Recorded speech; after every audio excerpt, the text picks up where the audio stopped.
Salut à tous, c'est votre frère Jaco le show. Dans une nouvelle vidéo, dans une nouvelle exhortation dans Kalatambal et dans Bibel. Donc n'oubliez pas de liker cette vidéo, de partager cette vidéo et de cliquer sur la cloche de notification afin de ne plus rater d'exhortation, de révélation. Pour ceux qui n'ont pas encore Bibel, pour ceux qui se demandent où on peut se procurer ce livre, nous allons passer tout de suite au générique.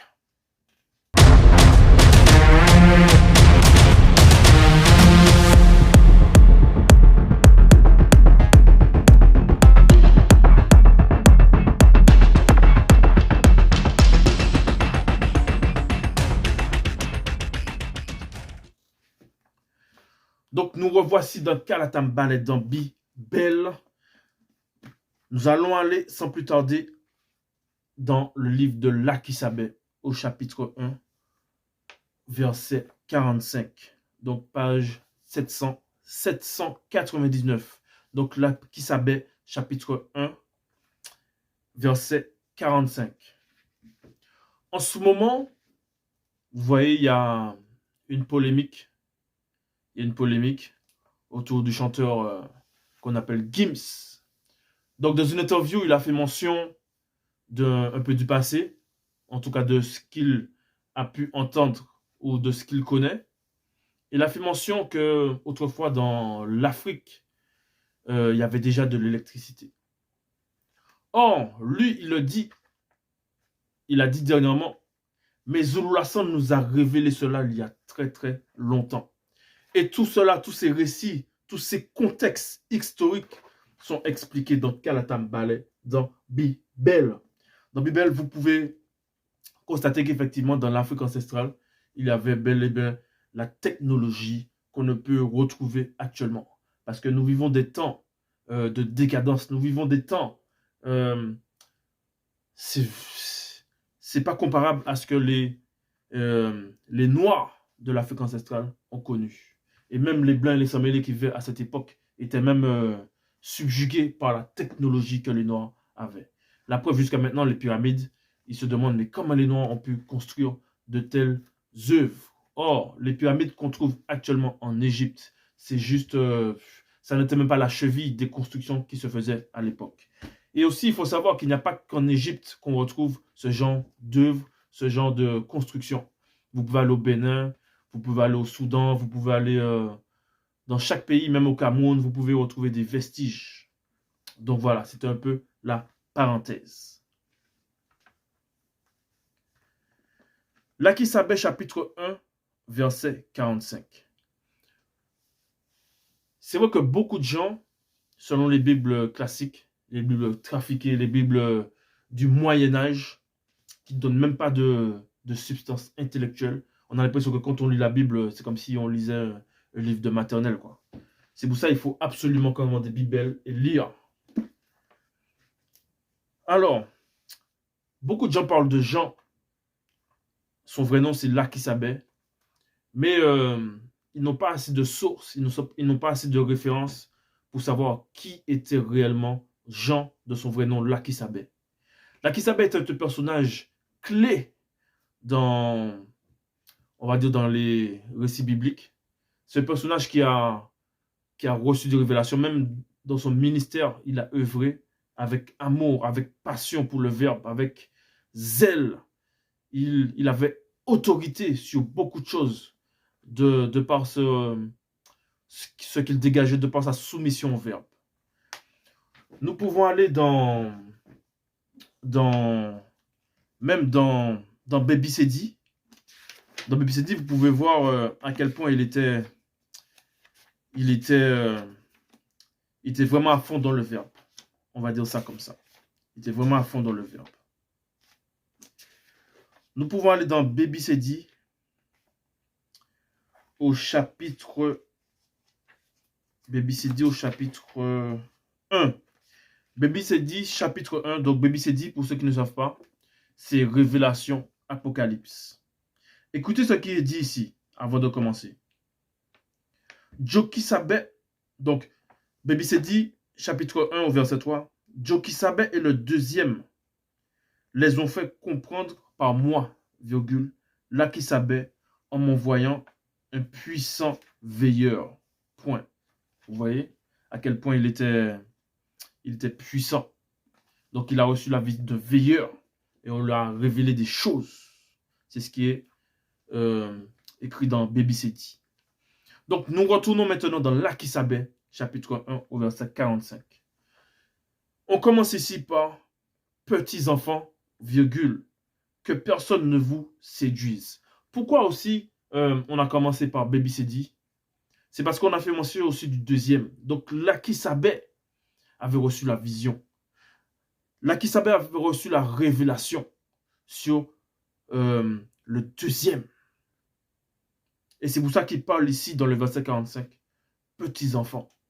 Donc, dans son écrit, dans ce passage-là, quand il dit petits enfants, il s'adresse aussi à notre génération ici présente. Donc, toi qui écoutes ce message sur ton laptop, sur voilà, derrière ton écran, sache qu'on parle de notre génération ici aussi. Parce que le verbe n'est pas limité à l'espace-temps. Le verbe n'est pas limité au présent, au futur, au passé. Petits enfants, virgule, que personne ne vous séduise. Donc ces propos, ces paroles nous concernent aussi également. Donc que personne ne vous séduise, point. Celui qui pratique la justice selon le verbe est juste, virgule, car Tété est l'auteur de tout ce qui est juste. Donc l'Akisabé nous exhorte ici de ne laisser personne nous séduire. Que personne ne vous séduise. Vous séduire comment? Parce qu'il y a des personnes qui vont vous amener à douter du verbe. C'est en cela qu'on dit séduire, pour vous faire dévier du chemin, pour vous faire écarter du chemin. Donc, que personne ne vous séduise. Celui qui pratique la justice selon le verbe est juste. Celui qui pratique la justice. Donc, pratiquer la justice, c'est quoi? C'est ne pas mentir, ne pas voler, ne pas faire des choses contraires aux lois du verbe, mais toujours appliquer la justice, être juste. Car Tété est l'auteur de tout ce qui est juste. Donc, tu ne peux pas prier l'Oba. Tu ne peux pas dire que j'aime l'Oba, que j'aime le verbe, et ne pas pratiquer la justice. Parce que la justice, c'est ce que le verbe nous enseigne. Et Tété est l'auteur de tout ce qui est juste. L'auteur avec un A majuscule. Parce qu'on ne peut pas parler de justice sans parler forcément de son auteur. Et c'est le verbe qui nous révèle cela. On poursuit au verset 46. Celui qui pêche est de Satan, virgule, car Satan a péché après son initiation à son rôle de chérubin. Donc il n'y a pas d'excuse à dire oui, je fais le mal, mais l'Oba va me pardonner, etc. Non. Là, il faut faire attention à notre comportement. Pour ceux qui écoutent les messages de Zuluassan, pour ceux qui écoutent les messages des frères qui exhortent, celui qui pêche est de Satan. Là, on est catégorique ici. Celui qui pêche est de Satan, car Satan a péché après son initiation à son rôle de chérubin oint. À son rôle de chérubin oint. Donc, quand quelqu'un ressent le mal, quand quelqu'un déteste quelqu'un, quand quelqu'un ressent de l'animosité, il faut savoir qu'il ne peut pas ressentir le fait de ne pas aimer plus que Satan. Satan, il incarne le mal, il est le mal. C'est pour ça qu'on nous dit ici, celui qui pêche est de Satan, car Satan a péché après son initiation à son rôle de chérubin oint. Maintenant, pour connaître le récit de son initiation, effectivement, excusez-moi, le seul endroit où vous pouvez retrouver ce récit authentique, c'est dans la Bible, dans Kalatambale. Je ne vais pas donner ici la référence, mais vous pouvez, pour ceux qui le souhaitent, vous pouvez le demander en commentaire. Jokisabel est né des deux, apparu à son époque, visible, aussi afin de dévoiler en profondeur les œuvres de Satan, le maudit Mabobé, entre parenthèses, mauvais esprit. Effectivement, même à l'époque de Jokisabel, il y a des personnes qui ont témoigné de ça. Le fait qu'ils dénonçaient ce que le monde occulte faisait, le fait qu'il extirpait des gens dans la mauvaise doctrine.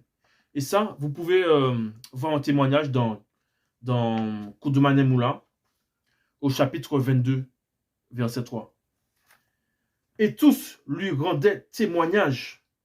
Ils étaient étonnés des paroles de grâce qui sortaient de sa bouche, virgule, et de la puissance extraordinaire qui émanait de lui. Il disait, n'est-ce pas le fils d'Eyoumé? Vous voyez, donc il y a des personnes qui étaient étonnées, qui étaient subjuguées par ce que dégageait Tchokisabe, c'est-à-dire Christ, le véritable. Et il témoigne de ce qu'il faisait, justement ce qu'il a fait dans le visible. Verset 48, quiconque est purifié par le pouvoir du verbe de Tété ne pratique pas et ne demeure pas dans le péché. Donc, quiconque est purifié par le pouvoir du verbe de Tété, parce qu'il n'y a que le pouvoir du verbe qui peut nous purifier. Donc, en écoutant les messages sur cette chaîne, en écoutant les enseignements de Zoulassan, ces paroles vont pénétrer dans notre intellect, vont pénétrer dans notre esprit, et c'est ça qui va nous purifier. Si on accepte le message, parce que le verbe est vivant. Le verbe est vivant et ça va travailler. Ça va travailler en nous. Et c'est ça qui va nous purifier. Et ne demeure pas dans le péché. Donc, en étant purifié par le verbe, on ne peut pas demeurer dans le péché. Donc, par exemple, celui qui commettait la masturbation, celui qui commettait le mensonge, qui faisait des actes répréhensibles, au fur et à mesure de son avancement, il va s'éloigner de ces choses. Parce que le verbe l'aura purifié. C'est en s'éloignant de ces choses qu'on atteint la sanctification. Donc pour atteindre la sanctification, il faut d'abord la purification. Et c'est le verbe qui purifie. Par les enseignements, par les vidéos, par les exhortations. Parce que la semence, en tant que verbe de Tété, demeure en lui. Donc, ce que tu as écouté, ça va demeurer en toi. Même tu verras que dans ton quotidien, tu vas méditer sur des choses que tu as entendues. Et tu ne le faisais pas avant dans les religions. Mais tu vas te rendre compte que dans le verbe, tu vas observer la nature. Même dans une discussion, tu vas te rappeler que, hey, Zoulassan, il a dit ça. Tu vas te rappeler que, hey, Diakola Show, il a dit ça. Tu vas te rappeler que les frères, hey, dans une vidéo, ils ont dit ça. Donc tu vois, donc le verbe demeure en toi. Et il ne peut pécher parce qu'il est purifié par le pouvoir du verbe de Tété. Donc, quand le désir, même le désir de masturbation, même le désir de mentir, ça ne pourra pas venir. Parce que le fait d'avoir été purifié par le verbe, on aura, le désir même a été annihilé. On a d'autres aspirations. C'est d'être aimé par le verbe. C'est de plaire au verbe. Donc, cette mauvaise nature a été annihilée. C'est ce qu'on appelle la purification. Par le pouvoir du verbe de Tété. Il ne faut pas sous-estimer le pouvoir. Il ne faut pas sous-estimer le pouvoir du verbe de Tété. C'est par là que se font reconnaître ceux issus de la semence qui est le verbe de Tété. Et les enfants, entre parenthèses, blancs et sans mêlés, issus des relations contre nature. Donc, c'est par là que se font reconnaître ceux issus de la semence qui est le verbe de Tété. Comment les reconnaître? Comment reconnaître quelqu'un qui est véritablement dans le verbe? Il suffit de regarder Zoulassan. Il suffit de regarder Zoulassan pour reconnaître qui est de Tété. Vous allez voir sa simplicité. Vous allez voir la sagesse qui émane de ce personnage. Vous allez voir son comportement. Chaque geste est un enseignement. Sa façon de parler, sa façon de faire, c'est un enseignement. Donc, si vous voulez un exemple concret, il suffit de regarder Zoulassan. Et on peut reconnaître aussi les enfants, entre parenthèses blancs et sans mêlés, issus des relations contre nature. Parce que Là, vous pouvez constater ce qui se passe en Tunisie, comme je le répète souvent. Les Maghrébins, etc. Ils ont cette haine contre les Noirs. Ils ont cette haine profonde parce qu'ils sont issus des relations contre nature. Donc, pour ceux qui se demandent, mais c'est quoi les relations contre nature? Mais c'est quoi l'origine? Il suffit d'aller dans Bébotedi au chapitre 7. Il y a le chapitre qu'on appelle Introduction des autres races. Et c'est dans Origine, le seul endroit, le seul récit où vous pouvez lire cela, c'est dans Kalatam Ballet, dans la Bible. Donc, pour ceux qui se demandent d'où viennent les Blancs, les 100 000, etc., vous devez absolument lire cela dans la Bible, dans Bébotedi au chapitre 7. Donc, c'était une petite parenthèse, on poursuit. Quiconque ne pratique pas la justice issue de la vérité, selon le verbe, n'est pas de tété. Non plus que celui qui n'aime pas son frère ou sa sœur, qui marche selon le verbe. Donc, celui qui ne pratique pas la justice issue de la vérité selon le verbe n'est pas de tété. Celui qui ne pratique pas la justice. Donc, on ne peut pas dire j'aime le bas et ne pas pratiquer la justice, comme on l'a dit. Non, c'est pas possible. C'est pas possible.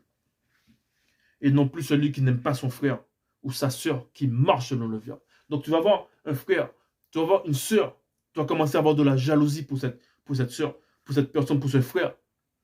Sache que tu n'es pas de tété. Sache que tu n'es pas de tété, tu n'es pas purifié par le verbe de l'Oba. Car ce qui vous a été annoncé et ce que vous avez entendu dès le commencement, virgule, c'est que nous devons nous aimer les uns les autres selon le verbe et ne pas ressembler à Pongissé, entre parenthèses Caïn, qui fut séduit par Satan, le maudit Mabobé, entre parenthèses mauvais esprit, et qui tua son frère, maudit Wei, Abel. Donc pareil, ce récit, vous pouvez le retrouver dans Bébotedi. Et vous pouvez voir comment son acte a marqué les générations jusqu'à maintenant. Son acte, comment ça s'est produit, comment il a manifesté un désir de justice. Parce que ce qu'il faut rappeler, c'est qu'il a voulu manifester un sentiment de justice. Et on l'explique cela dans Bébotedi. On n'est pas là pour parler de Pongissé, mais on est là pour parler aussi de la justice. On est là pour parler de la justice. Ne vous étonnez pas, frères et sœurs, si ceux du visible vous haïssent. Si ceux du visible vous haïssent. En acceptant le verbe, en étant purifié par le verbe, déjà intellectuellement, ça va se sentir. La façon de parler, on ne va pas prononcer d'insultes, de grossièreté. On aura la maîtrise de soi face à cette situation auquel à l'époque, on serait vite débordé, on serait vite stressé. Le verbe a corrigé cela en nous. Même au niveau de la connaissance, au niveau historique, au niveau biblique, on aura un bon fondement. Vous voyez? Et ceux du visible, c'est-à-dire les personnes dans le monde, les personnes de la société, verront cela. Dans votre entreprise, pour ceux qui travaillent, même le voisinage, ils vont voir cela, ils vont vous poser des questions. Et quand vous allez dire, oui, voilà, je suis Zoulassant, là, ça va les déranger. Donc, ne vous étonnez pas que cela vous haïsse. Donc, toi qui me regardes, aie confiance au verbe et aie confiance en toi-même. Ne laisse pas les gens, on va dire, te rabaisser. Et ne sois pas étonné que les gens te haïssent. Mais affirme-toi. Voilà. Nous savons que nous sommes passés de la mort spirituelle à la grâce. Donc ça, c'est quelque chose qu'il faut retenir. Nous savons que nous sommes passés de la mort spirituelle à la grâce. Souviens-toi de la première fois où tu as entendu Zoulassant. Qu'est-ce que ça t'a fait? Tu avais l'impression d'avoir raté toute ton existence. Donc c'est ça. Nous sommes passés de la mort spirituelle à la grâce. Nous vivons les temps de grâce. Parce que nous aimons les frères et les sœurs qui marchent selon le verbe. Vous voyez? Là, actuellement, il y a l'association La Kisabé Il y a des églises de maison un peu partout. Vous allez voir que ceux qui se rencontrent auparavant, il y en a qui ne s'étaient jamais vus auparavant. Mais le verbe fait la connexion. Et qu'on va se rencontrer, c'est comme si on s'était déjà vu. C'est comme si on se connaissait. C'est parce que c'est le verbe qui fait la connexion. Il y a cet amour entre frères et sœurs. Il n'y a que dans le verbe de Loba qu'on peut retrouver cela. Dans les religions, ce n'est pas possible. Vous allez voir dans une assemblée, ils vont s'asseoir l'un à côté de l'autre. Le seul moment où ils vont ressentir peut-être de la joie, c'est quand le faux pasteur va dire « Allez, levez-vous, donnez-vous, embrassez-vous, saluez-vous, etc. » Mais sinon, à part ça, ils ne se côtoient pas, ils ne partagent pas de moments comme nous le vivons dans le verbe. Parce que nous aimons les frères et les sœurs qui marchent selon le verbe. Donc, on s'encourage, on se fortifie. Vous voyez? Parce qu'on s'aime véritablement selon le verbe. Celui qui n'aime pas selon le verbe de Tété demeure dans la mort spirituelle. Demeure dans la mort spirituelle. Donc, si tu es jaloux d'un frère, si tu es jaloux d'une sœur, que ce soit au niveau des hommes, des femmes, sache que la condition dans laquelle tu te trouves est une très mauvaise condition. Parce qu'ici, on parle de la mort spirituelle. Donc, tu peux vivre, on va dire, ta vie de tous les jours. Tu peux faire ta vie d'aloca. Tu as l'impression de vivre. Mais en fait, tu es mort spirituellement. Tu vas ressentir que des sensations. Tu vas vouloir prier, mais tu vas prier avec ton intellect. Parce que tu es déjà mort spirituellement. Parce que tu n'aimes pas. Tu n'aimes pas selon le verbe de Tété. Et tu ne peux pas ne pas aimer plus que Satan. Donc le fait de ne pas aimer, tu es de Satan. Donc voilà, c'était le message, c'était l'exhortation du jour. Donc n'oubliez pas de liker cette vidéo. N'oubliez pas de partager cette vidéo et de cliquer sur la cloche de notification pour ne plus rater d'exhortation, de révélation. Donc c'était Jaco le Show. On se retrouve pour une prochaine vidéo.